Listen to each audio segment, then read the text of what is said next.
লালমনিরহাট কালীগঞ্জ উপজেলায় ট্রেনে কাটা পড়ে আয়ুব আলী নামে ৬০ বছরের এক বৃদ্ধের মৃত্যু হয়েছে। আজ রবিবার সকালে লালমনিরহাট বুড়িমারি রেল রুটে উপজেলার চলবলা ইউনিয়নের সুকানদিঘি রেলগেট এলাকায় এই দুর্ঘটনা ঘটে। তিনি ওই এলাকার মনির উদ্দিনের ছেলে।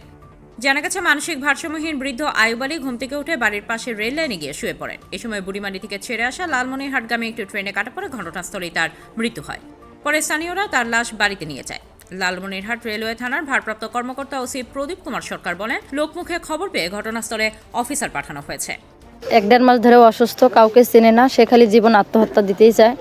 আমার একটা ফোন ভাঙছে, টাচ মোবাইল, আমার ছেলেরে মারতে যায় গলা টিপা, আমারও মারতে যায়, আমার মারও মারতে যায়। ওরকম অবস্থা, শিকল দিয়ে বাইন্ধে রাখি। এভাবে চেক দিতে দিতে আজকে ট্রেন গাড়িতে জীবন আত্মহত্যা দিয়ে দিচ্ছে।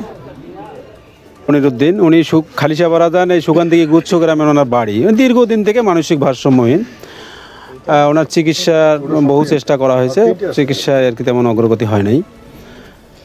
গতকালকে সে মনে করেন মসজিদে গিয়ে এমন অবস্থা, দরজা জানলা বন্ধ করে সে নামাজ পড়া শুরু করছে।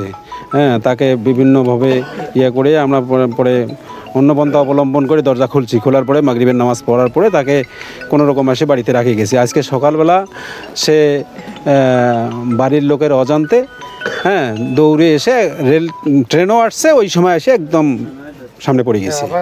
যার কারণে সে একদম শরীরটা তার টুকরা ছিন্ন বিচ্ছিন্ন হয়ে গেছে। তাকে মানে চেনার কোনো উপায় নেই, এরকম একটা অবস্থা হয়ে গেছে।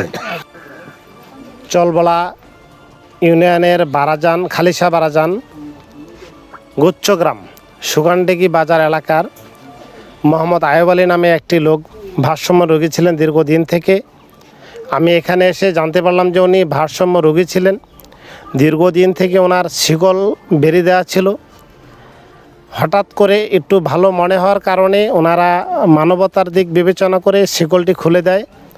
খুলে দেওয়ার পর ২-৩ দিন থেকে ওনার উত্তেজনাটা বেড়ে যায়, ওনার অসুস্থতাটা একটু বেড়ে যায়। এবং আজকে সকালে উনি আরও অসুস্থতা বেড়ে যাওয়ার কারণে উনি রেলের সামনে ঝাঁপ দিয়ে পড়ে উনি আত্মহত্যা করেন।